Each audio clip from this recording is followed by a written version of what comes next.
Welcome back to the Ed Show. The American taxpayers, that would be you and me, we are funding terrorism. Believe it or not. An explosive new report in The Nation details how U.S. tax dollars are going to pay off Taliban killers to keep them from bombing and shooting at U.S. convoys. Basically, the Pentagon pays the contractors to provide security. The contractors buy security by greasing the hands of the Taliban thugs. The Taliban, kind of like the mafia, they run everything in Afghanistan. The actual Afghan government has virtually no power. And the fact is weighing heavily on President Obama.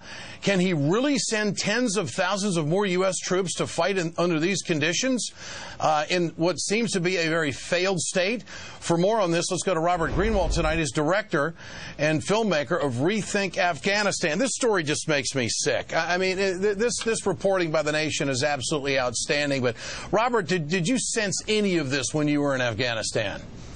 Well, I did, Ed. And first of all, I think we all owe the nation and Katrina an incredible debt of gratitude. We saw what happened in Iraq when the press was not on guard and not doing the investigative work. The nation have been doing this since day one. They had Tom Hayden's great piece. They had Ann Jones' piece on women, and now this. But when I was in Afghanistan, when I was in Kabul, people talked openly about the graft, the corruption, and the fact that it was a combination of both warlords and the Taliban. I drove around the neighborhood, Ed. It was filled with mansions. Right next to these mansions are people starving. And in these mansions were the homes of these corrupt contractors. So it's not only the Taliban, it's the privatization of the military that's such a horrific problem here. Your estimation, if we were to exit tomorrow, start the drawdown, and not put any more troops in there and start getting out, what would that do?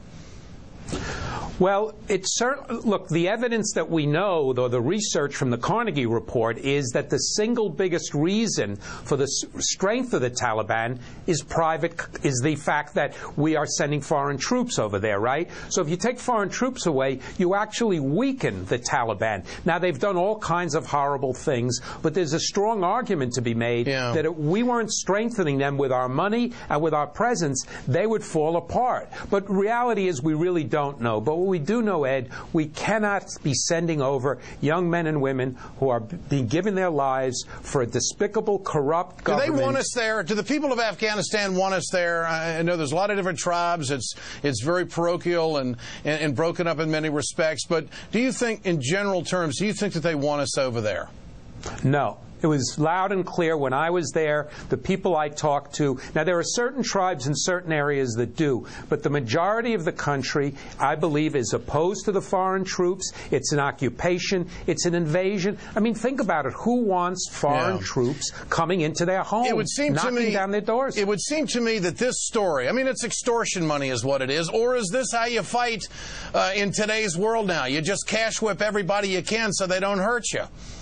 But then how are we fighting? What are we doing over there? We're paying private contractors who shouldn't be there to begin with to get our troops supplies and support. That's not fighting the war if you believe and support the war. It's financing the opposition.